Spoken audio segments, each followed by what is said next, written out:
ನಮಸ್ಕಾರ ರಿವ್ಯೂ ಚಾನಲ್ಗೆ ಸ್ವಾಗತ. ನಾನು ಸೌಖ್ಯ ಗಾಂವ್ಕರ್. ರಾಹುಲ್ ಗಾಂಧಿಗೆ ಈ ಅವಧಿಯ ಅವರು ಪ್ರತಿಪಕ್ಷದಲ್ಲಿ ಅಥವಾ BJP ಸರ್ಕಾರದ ವಿರುದ್ಧ ಹೋರಾಟ ಶುರು ಮಾಡಿದ ಮೇಲಿನ ಅತಿ ದೊಡ್ಡ ಮುಖಭಂಗ ಆಗಿದೆ.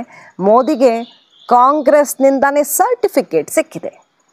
ಏನು ಹಾಗಾದರೆ ಕೈ ಅತಿ ದೊಡ್ಡ ರಹಸ್ಯವನ್ನು ಕೈ ಬಿಗ್ ಲೀಡರ್ ಈಗ ತೆರೆದಿಟ್ಟಿದ್ದಾರೆ.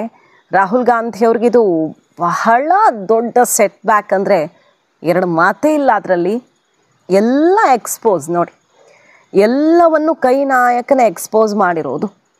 ಡೀಟೇಲ್ಸ್ ಇರ್ತಾ ಹೋಗ್ತೀವಿ, ಮಿಸ್ ಮಾಡ್ತೀವಿ. ನಮ್ಮ ಚಾನಲ್ನ ಸಬ್ಸ್ಕ್ರೈಬ್ ಮಾಡಿ, ನಿಮ್ಮ ಅಭಿಪ್ರಾಯ ಕಮೆಂಟ್ ಮಾಡಿ ತಿಳಿಸಿ. ಎಸ್ ವೀಕ್ಷಕರೇ, ಬಹುಶಃ ಕಾಂಗ್ರೆಸ್ನಲ್ಲಿ ಬಹಳಷ್ಟು ಜನ ಸೀನಿಯರ್ಸ್ಗೆ ರಾಹುಲ್ ಗಾಂಧಿಯವ್ರ ಬಗ್ಗೆ ಬೇಸರ ಇದೆ. ಅದಕ್ಕೆ ಒಂದು ಸಪ್ರೇಟು ಗ್ರೂಪ್ ಆಗಿದೆ, ಅದೆಲ್ಲ ಗೊತ್ತಿರೋದೇ ವಿಷಯ. ಆದರೂ ಎಲ್ಲಿ ತನಕ ಬಂದು ನಿಂತಿದೆ ಅಂದರೆ ಇದು ರಾಹುಲ್ ಗಾಂಧಿಯವರು ಏನು ಹೇಳ್ತಿದ್ದಾರೋ ಅದನ್ನು ಸಂಪೂರ್ಣವಾಗಿ ಉಲ್ಟಾ ಮಾಡುವಂತೆ ಕೈ ನಾಯಕರೇ ಕರೆಂಟ್ ಶಾಕನ್ನು ಕೊಡ್ತಾ ಇದ್ದಾರೆ. ಈಗ ಕೈ ಬಿಗ್ ಲೀಡರ್ ಮಿನಿಸ್ಟರ್ ಆಗಿದ್ದವರು, ಪ್ರಭಾವಿ ಖಾತೆಗಳನ್ನು ನಿಭಾಯಿಸಿದ್ದವರು ಎಂಥ ಆಘಾತ ಕೊಟ್ಟಿದ್ದಾರೆ ನೋಡಿ. ಸತ್ಯವನ್ನು, ಬಹುದೊಡ್ಡ ಸೀಕ್ರೆಟನ್ನು ಸಿಡಿಸುವ ಮೂಲಕ ರಾಹುಲ್ ಗಾಂಧಿಯವ್ರಿಗೆ ಇನ್ನೇನಾದರೂ ಮಾತಾಡೋಕ್ಕೆ ಸಾಧ್ಯನಾ ಮೋದಿ ವಿರುದ್ಧ ಅನ್ನೋ ತನಕ ಈ ರಹಸ್ಯ ಬ್ಲಾಸ್ಟ್ ಆಗಿದೆ. ಬೇರೆ ಯಾರು ಅಲ್ಲ, ಪಿ ಚಿದಂಬರಂ ಅವರು ರಾಹುಲ್ ಗಾಂಧಿಯವ್ರಿಗೆ ಏನು ಹೇಳ್ತಿದ್ದಾರೆ, ಆಪರೇಷನ್ ಸಿಂಧೂರ ಟೈಮಿಂದ ನರೇಂದರ್ ಸರೆಂಡರ್ ಅಂದ್ಬಿಟ್ರು. ಇವರು ಮಂಡಿಯೂರು ಬಿಟ್ಟರು ಟ್ರಂಪ್ ಮುಂದೆ. ಟ್ರಂಪ್ ಮಧ್ಯಪ್ರವೇಶದಿಂದ ಯುದ್ಧ ನಿಲ್ತು. ನಮ್ಮ ನಿರ್ಧಾರ ತಗೊಳ್ಳೋಕೆ ಅಮೆರಿಕ ಬರಬೇಕಾ? ನಾವು ಅಮೆರಿಕದ ಮುಂದೆ ಹೋಗಿ ಕೈ ಚಾಚಿ ಸೀಸ್ ಫೈರ್ ಮಾಡ್ಕೊಂಡಿದ್ದೀವಿ, ಪಾಕಿಸ್ತಾನಕ್ಕೆ ಹೆದರಿದ್ದೀವಿ ಅನ್ನೋ ರೀತಿಯಲ್ಲಿ ನಮ್ಮವ್ರು ಎಷ್ಟು ಜನ ಸತ್ತಿದ್ದಾರೆ, ನಮ್ಮ ವಿಮಾನ ಎಷ್ಟು ಹೊಡೆದು ಹಾಕಿದ್ದಾರೆ ಅನ್ನೋ ತನಕ ನರೇಂದರ್ ಸರೆಂಡರ್ ಹೋದಲ್ಲೆಲ್ಲ ಟ್ರಂಪೇ ನಿಲ್ಲಿಸಿದ್ದು ಅನ್ನೋ ತನಕ ಇವರು ಟ್ರಂಪ್ ಮಾತನ್ನು ನಂಬಿಕೊಂಡು ಕೂತಿದ್ದಾರೆ. ಭಾರತ ಹೇಳಿದ್ದನ್ನು ನಂಬ್ತಿಲ್ವಲ್ಲ. ಈಗ ನೋಡಿ ಎಂಥ ಶಾಕ್ ಕೊಟ್ಟಿದ್ದಾರೆ. ಎಷ್ಟು ಮುಜುಗರ ಅಲ್ವಾ ಇವ್ರಿಗೆ. ಚಿದಂಬರಂ ಅವರು ಹೇಳ್ತಿದ್ದಾರೆ ನೋಡಿ, 26/11 160ಕ್ಕೂ ಹೆಚ್ಚು ಜನರನ್ನು ಬಲಿ ಪಡೆದ 2008ರ ಮುಂಬೈ ದಾಳಿಗೆ ಪ್ರತೀಕಾರ ತೀರಿಸ್ಕೊಳ್ಬೇಕು ಅಂತ ಬಲವಾಗಿ ನನಗನಿಸಿತ್ತು. ಆದರೆ ಅವತ್ತಿನ PM ಒಪ್ಕೊಂಡಿರಲಿಲ್ಲ. ಮನಮೋಹನ್ ಸಿಂಗ್ ಅವರನ್ನು ನಾನು ಹೋಗಿ ಕೇಳ್ಕೊಂಡಿದ್ದೆ. ನಾನು ಆರ್ಥಿಕ ಇಲಾಖೆಯನ್ನು ನಿಭಾಯಿಸ್ತಿದ್ದವನ್ನ, ಹಣಕಾಸು ಸಚಿವನಾಗಿದ್ದ ನನ್ನನ್ನು ಗೃಹ ಸಚಿವನನ್ನಾಗಿ ಮಾಡಲಾಯಿತು. ಆ ವೇಳೆ ಪಾಕಿಸ್ತಾನದ ಮೇಲೆ ಪ್ರತೀಕಾರ ತೀರಿಸ್ಕೊಳ್ಬೇಕು ಅಂತ ನನಗೆ ತುಂಬ ಅನಿಸಿತ್ತು. ಯಾರಿಗಾದರೂ ಅನಿಸುತ್ತಲ್ವ ಭಾರತೀಯನಾಗಿ? ಅನಿಸ್ತೇ ಇರೋಕ್ಕೆ ಸಾಧ್ಯವೇ ಇಲ್ಲ, ಯಾವನಿಗೂ ಅನಿಸ್ತೇ ಇರೋಕ್ಕೆ ಸಾಧ್ಯವೇ ಇಲ್ಲ. ನನಗನಿಸಿತ್ತು. ಹಾಗಂತ ಆವತ್ತಿನ ಪ್ರಧಾನಿ ಮನಮೋಹನ್ ಸಿಂಗ್ ಅವ್ರನ್ನ ಮತ್ತು ವಿದೇಶಾಂಗ ಸಚಿವ ಪ್ರಣವ್ ಮುಖರ್ಜಿ ಅವರನ್ನೂ ಕೂಡ ಕೇಳ್ಕೊಂಡಿದ್ದೆ. ಆದರೆ ಅವರು ಒಪ್ಪಿಕೊಂಡಿರಲಿಲ್ಲ ಅನ್ನುವಂಥ ತನ್ನ ನೋವನ್ನು ಇವತ್ತು ಚಿದಂಬರಂ ಅವರು ಹೇಳಿಕೊಂಡಿದ್ದಾರೆ. ಪ್ರಧಾನಿ ಹಾಗೂ ಸಂಬಂಧಿತವರು ಎಲ್ಲರ ಬಳಿ ನಾನು ಚರ್ಚಿಸಿದೆ, ಕೇಳಿಕೊಂಡೆ. ಆದರೆ ಸರ್ಕಾರದ ಹಿರಿಯರು ಆ ಪ್ರಸ್ತಾಪವನ್ನು ಒಪ್ಪಿಯೇ ಇರಲಿಲ್ಲ.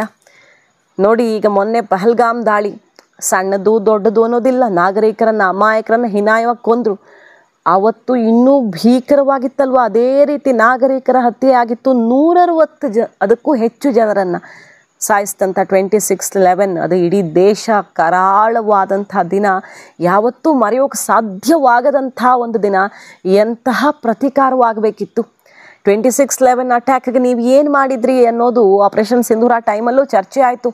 ಅಯ್ಯೋ, ಇವರು ಏನೂ ಮಾಡಲಿಲ್ಲ ಮೋದಿ ಸರೆಂಡರ್ ಅಂದ ತಕ್ಷಣ, ನರೇಂದರ್ ಸರೆಂಡರ್ ಅಂದ ತಕ್ಷಣ ಮಂಡಿಯೂರು ಬಿಟ್ಟರು, ಟ್ರಂಪ್ಗೆ ತಲೆಬಾಗ್ಬಿಟ್ರು ಅಂತೆಲ್ಲ ಹೇಳಿದ್ರಲ್ಲ.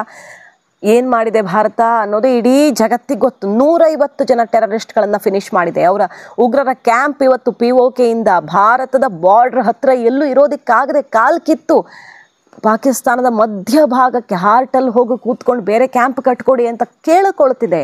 LET ಲಷ್ಕರ್ ಎ ತೊಯ್ಬಾದ ಪ್ರಮುಖರು ಫಿನಿಶ್ ಆಗಿದ್ದಾರೆ. LET ಶೇಕ್ ಆಗಿ ಹೋಗಿದೆ. ಮಸೂದ್ ಅಜರ್ ಇಡೀ ಫ್ಯಾಮಿಲಿನೇ ಫಿನಿಶ್ ಆಗಿದೆ. ಇದೆಲ್ಲ ಗೊತ್ತು, ಇಡೀ ಜಗತ್ತಿಗೆ ಗೊತ್ತು. ಮತ್ತು ಪಾಕಿಸ್ತಾನದ ಎಷ್ಟು ಸೈನಿಕರನ್ನು ಧೂಳಿಪಟ ಮಾಡಿದ್ದೀವಿ ಅನ್ನೋದು ಗೊತ್ತು. ಚೀನಾ, ಅಮೆರಿಕದ ಬಲಿಷ್ಠ ರಾಷ್ಟ್ರಗಳ ಯುದ್ಧ ವಿಮಾನ ಧ್ವಂಸ ಮಾಡಿದೆ ಭಾರತ ಅನ್ನೋದು ಗೊತ್ತು.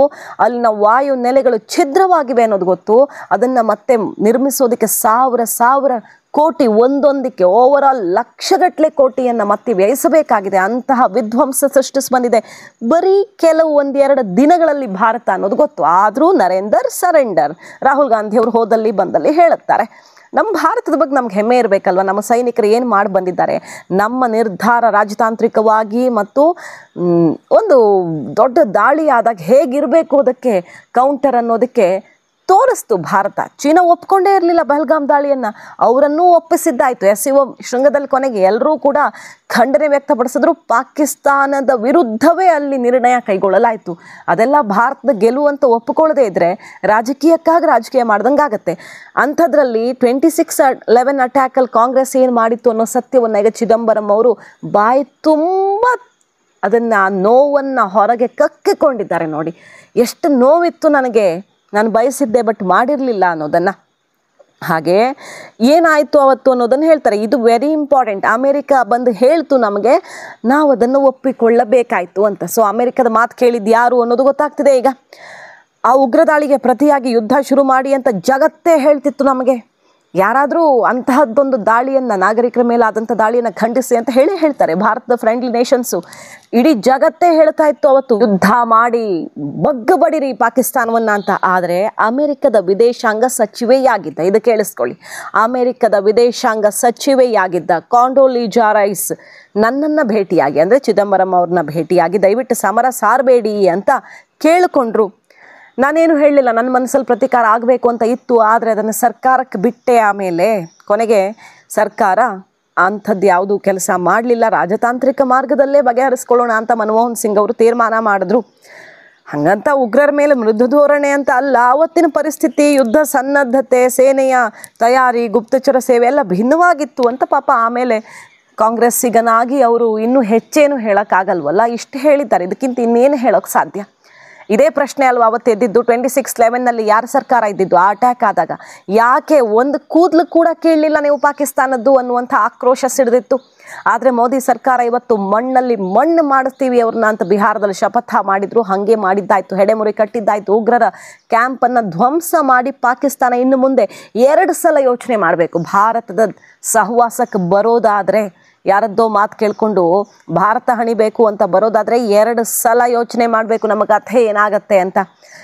ಮತ್ತು ಜಾಗತಿಕವಾಗಿ ಅವ್ರ ಮೇಲೆ ಇವತ್ತು ಯಾವ ರೀತಿ ಪ್ರೆಷರ್ ಬಿಲ್ಡ್ ಮಾಡಿದ್ದೀವಿ. ಕಡೆಗೆ ಚೀನಾ ಕೂಡ ಪಾಕಿಸ್ತಾನವನ್ನು ದ್ವೇಷಿಸುವ ಮಟ್ಟಿಗೆ ಭಾರತದ ರಾಜತಾಂತ್ರಿಕತೆ ಇವತ್ತು ಕೆಲಸ ಮಾಡಿದೆ. ಅವರು CPEC ಪ್ರಾಜೆಕ್ಟಲ್ಲಿ 1,000 ಕೋಟಿಯನ್ನು ವಾಪಸ್ ತಗೊಂಡಿದೆ. ಭಾರತದ ಮಾತುಕತೆ ಸಮಯದಲ್ಲೇ ಪಾಕಿಸ್ತಾನಕ್ಕೆ ಅಲ್ಲಿಂದನೂ ಹೊಡೆತ ಬಿದ್ದಿದೆ ಅಲ್ವಾ. ಇದೆಲ್ಲ ವಿದೇಶಾಂಗ ನೀತಿಯ ಗೆಲುವಲ್ವಾ? ಭಾರತ ಜಾಗತಿಕವಾಗಿ ಇದನ್ನು ಖಂಡಿಸುವಂತೆ ಮಾಡಿರೋದು ನಮ್ಮ ತಾಕತ್ತಲ್ವಾ? ಉಗ್ರ ದಮನದ ವಿಚಾರದಲ್ಲಿ ಮೋದಿ ಸರ್ಕಾರ ದಿ ಬೆಸ್ಟನ್ನು ಕೊಟ್ಟಿದೆ ಅನ್ನೋದಕ್ಕೆ ಈ ಎಲ್ಲ ವಿಚಾರಗಳು ಎಕ್ಸಾಂಪಲ್ ಆಗಿ ಕಾಣಿಸ್ತಾ ಇದೆ. ಮತ್ತು ಮೋದಿ ನಿಜವಾಗಿ ಏನು ಕೆಲಸ ಮಾಡಿದ್ದಾರೆ ಅನ್ನೋದಕ್ಕೆ ಈಗ ಚಿದಂಬರಂ ಅಥವಾ ಕಾಂಗ್ರೆಸ್ನ ನಾಯಕರೇ ಸರ್ಟಿಫಿಕೇಟ್ ಕೊಟ್ಟಂಗಾಯಿತು. ಶಶಿ ತರೂರ್ ಅವರು ಯಾಕೆ ಬಾಯಿ ತುಂಬ ಹೊಗಳಿದ್ರು? ಯಾಕಂದರೆ ಅವರು ಏನು ಒಂದು ಮಾತಾಡಿದ್ರು, ನಾನು ಪಕ್ಷ ಗಿಕ್ಷ ನೋಡ್ತಿಲ್ಲ, ಭಾರತೀಯನಾಗಿ ನೋಡ್ತಾ ಇದ್ದೀನಿ, ಭಾರತೀಯನಾಗಿ ಇದನ್ನು ಒಪ್ಕೊಳ್ಳೇಬೇಕು. ಅವ್ರಿಗೂ ಅನಿಸಿರಬಹುದು, ದೇಶ ಇಷ್ಟು ಮಾಡಿದಾಗ ಯಾವತ್ತೂ ಏನೇನಾಗಿತ್ತು ಹಿಂದೆ ಅಂತ ಅವರು ನೋಡಿರ್ತಾರೆ ಪಕ್ಷದಲ್ಲಿ ಇದ್ಕೊಂಡು. ಆದರೆ ಇವತ್ತು ದೇಶ ಇಷ್ಟು ಮಾಡಿದಾಗ ಇದನ್ನು ಖಂಡಿಸೋದಕ್ಕೆ ನಿಜವಾದ ಭಾರತೀಯನಾಗಿ ನಾನು ಆ ಕೆಲಸ ಮಾಡಬೇಕಂತ ಅವ್ರಿಗೆ ಅನಿಸಿರುತ್ತೆ. ಸೊ ತಾನೇ ನಿಯೋಗದ ಭಾಗವಾಗಿ ಹೋಗಿ ಬೇರೆ ಬೇರೆ ದೇಶಗಳಲ್ಲಿ ನಮ್ಮ ಸಾಮರ್ಥ್ಯ, ನಮ್ಮ ಕೆಲಸವನ್ನು ಅರ್ಥ ಮಾಡಿಸೋ ಪ್ರಯತ್ನ ಮಾಡಿದ್ರು ಶಶಿ ತರೂರ್ ಅವರು. ಇನ್ನೂ ಸುಮಾರು ಜನ ಎಲ್ಲ ಕಾಂಗ್ರೆಸ್ಸಿಗರ ಬಾಯಲ್ಲೇ ಬಂತು. ಈಗ ಚಿದಂಬರಂ ಅವರು ಈ ಮಾತಾಡ್ತಿದ್ದಾರೆ. ಕಾಂಗ್ರೆಸ್ಗೆ ಇದು ಅತಿ ದೊಡ್ಡ ಸೆಟ್ ಬ್ಯಾಕ್ ಅಲ್ವಾ? ಇನ್ನು ನರೇಂದರ್ ಸರೆಂಡರ್ ಅನ್ನುವಂಥ ಭಾಷಣ ಮಾಡೋದಕ್ಕೆ ಆಗುತ್ತಾ ರಾಹುಲ್ ಗಾಂಧಿಯವರಿಂದ? ಅವ್ರಿಗೆ ಇತಿಹಾಸ ಗೊತ್ತಿಲ್ವಾ ಅಥವಾ ಮರ್ತು ಹೋಗಿದೆಯಾ ಗೊತ್ತಿಲ್ಲ. ಅವ್ರು ರಾಹುಲ್ ಗಾಂಧಿಯವರೇ ಇದಕ್ಕೆ ಉತ್ತರಿಸಬೇಕು.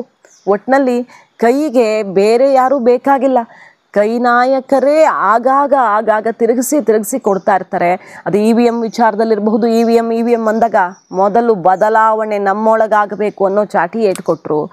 ಈಗ ಈ SIR ವೋಟ್ ಚೋರಿ ಅಂತ ಮಾಡ್ತಿದ್ದಾರೆ, ಅದಕ್ಕೂ ಕೂಡ ಕೈಯೊಳಗಡೆನೇ ಕೆಲವರ ವಿರೋಧ, ಅಸಮಾಧಾನ ವ್ಯಕ್ತವಾಗ್ತಿದೆ. ಕೈಕೂಟದಲ್ಲಿ ಬಹಳ ಬೇಸರ ವ್ಯಕ್ತವಾಗ್ತಿದೆ. ಈಗಂತೂ ಚಿದಂಬರಂ ಅವರು ಯಾವ ಥರ ಟೈಟ್ ಸ್ಲ್ಯಾಪ್ ಕೊಟ್ಟಿದ್ದಾರೆ ಅಂದರೆ, ನಾವವತ್ತು ಏನು ಮಾಡಿದ್ವಿ, ನಮಗೇನು ಮಾತಾಡೋಕೆ ಅರ್ಹತೆ ಇದೆ ಅನ್ನೋ ತನಕ ಆಯಿತು ಅಲ್ವಾ. ಈ ಸ್ಟೇಟ್ಮೆಂಟ್ ಒಂದು ಏನೇನೇನು ಅರ್ಥ ಕೊಡ್ತಾ ಇದೆ ಅನ್ನೋದನ್ನು ನಾವಿಲ್ಲಿ ಕ್ಲಿಯರ್ ಆಗಿ ನೋಡಬಹುದು.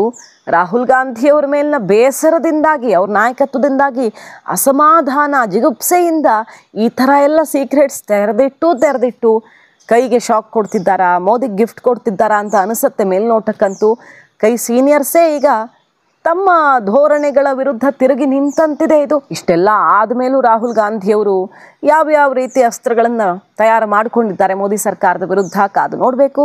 ಮಾಹಿತಿ ಇಷ್ಟ ಆಗಿದ್ರೆ ಮಿಸ್ ಮಾಡಿದ್ರೆ ನಮ್ಮ ಚಾನಲ್ನ ಸಬ್ಸ್ಕ್ರೈಬ್ ಮಾಡಿ, ನಿಮ್ಮ ಅಭಿಪ್ರಾಯ ಕಮೆಂಟ್ ಮಾಡಿ ತಿಳಿಸಿ. Thank you.